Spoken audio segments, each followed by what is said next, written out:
Les S et bienvenue sur ma première vidéo de 2023. Aujourd'hui, je voudrais parler d'un sujet qui me tient réellement à cœur et c'est de savoir comment rester focus dans la matérialisation d'un projet. Si je parle de ça, c'est parce que j'ai beaucoup souffert des années précédentes, parce que je n'arrivais pas à matérialiser un projet, je commençais mais je ne le finissais pas. La preuve en est que il m'a fallu 7 ans. 7 longues années pour écrire Couronné d'épines, qui est sorti l'année dernière. En temps normal, il serait sorti en 2013, mais il est sorti 7 ans plus tard. Non, j'ai fini de l'écrire 7 ans plus tard, il est sorti un an après, en 2022. Donc ça fait du temps, beaucoup de temps, où j'aurais pu faire autre chose. Mais c'est toujours bien de passer par un échec pour apprendre. Donc aujourd'hui, je viens par cette vidéo vous proposer 5 choses que j'ai apprises pendant cette année. 5 choses que vous devez avoir en ce début d'année pour tenir le coup, pour rester focus et motivé pour réaliser vos projets. La première des choses, c'est ne pas laisser la fatigue, la peur ou la lassitude vous empêcher d'atteindre votre but. C'est très important parce que ça a été mon problème. J'avais peur. J'avais peur de me lancer, j'avais peur du qu'en dira-t-on, j'avais peur de ce que mon livre pourrait représenter, j'avais peur. Ne laissez pas la peur vous envahir, ne laissez pas la peur vous empêcher d'atteindre votre but.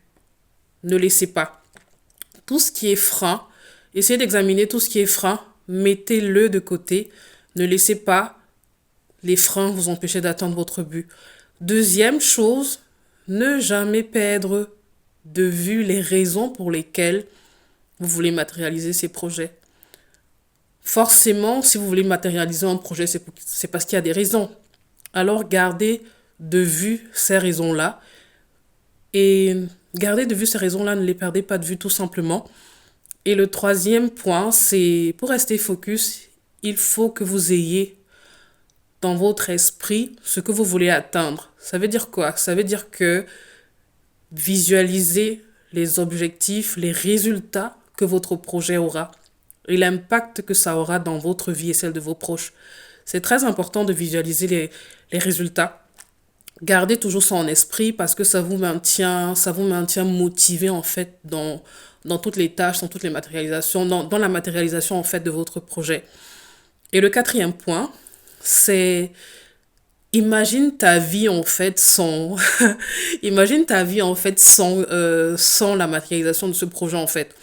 Moi quand j'y pense pendant les 7 ans où je n'ai pas écrit, où je n'ai pas fini d'écrire, où je n'ai pas pu publier Couronné d'épines, c'était toujours comme s'il y a quelque chose qui me manquait.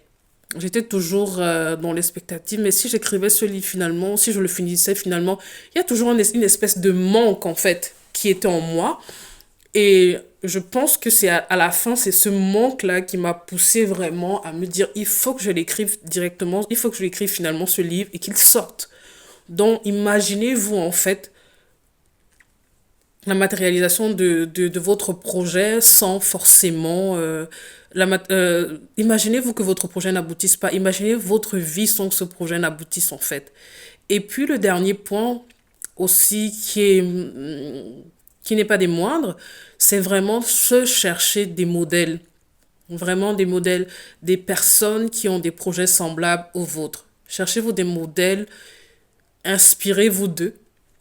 Essayez de voir. Moi, je me rappelle quelques temps avant la publication, avant que je me lance à chercher une maison d'édition pour publier mon livre, je lisais beaucoup. Je lisais beaucoup les ouvrages des personnes, je m'inspirais d'eux, je m'inspirais de leur vie et je me disais, oh, si eux, ils sont arrivés à faire cela, moi aussi, je peux le faire.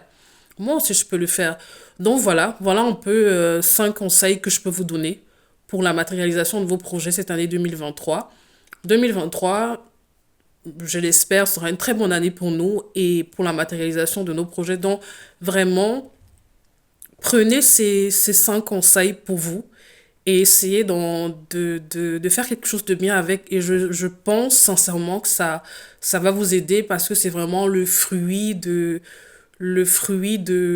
mon expérience, tout simplement. Bon, nous sommes arrivés à la fin de cette vidéo. J'espère qu'elle vous a plu. Et si elle vous a plu, mettez un pouce, mettez un j'aime, commentez, partagez et tout. Et je vous dis à très bientôt pour une autre vidéo.